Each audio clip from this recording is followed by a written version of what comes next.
మీ mobile కూడా insurance ఉన్నదా? Hi guys, this is Vinay from friendly mobiles. మనం చెప్పుకున్నాగా 100 days 100 tips అనే కాన్సెప్ట్లో ఫస్ట్ టిప్ ఇప్పుడు చెప్పబోతున్నాం. మీరు మొబైల్ కొనేటప్పుడు ఇన్సూరెన్స్ తీసుకున్నారా?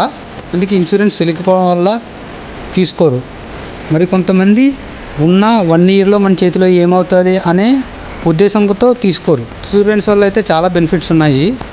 బెనిఫిట్స్ ఏంటంటే ఫిజికల్ డ్యామేజ్ అయినా, లిక్విడ్ డ్యామేజ్ అయినా ఇన్సూరెన్స్ కంపెనీయే పూర్తి బాధ్యత వహిస్తుంది. కొన్నిసార్లు మొబైల్ పూర్తిగా డ్యామేజ్ అయితే మొబైల్ని రీప్లేస్ చేయడం కానీ లేదా అమౌంట్ సెటిల్ చేయడం కానీ జరుగుతుంది. ఇది మీరు మొబైల్ కొనేటప్పుడు ఈఎంఐ ద్వారా కొంటే ఆ కంపెనీలే మ్యాక్సిమం ఇన్సూరెన్స్ కూడా ప్రొవైడ్ చేస్తాయి.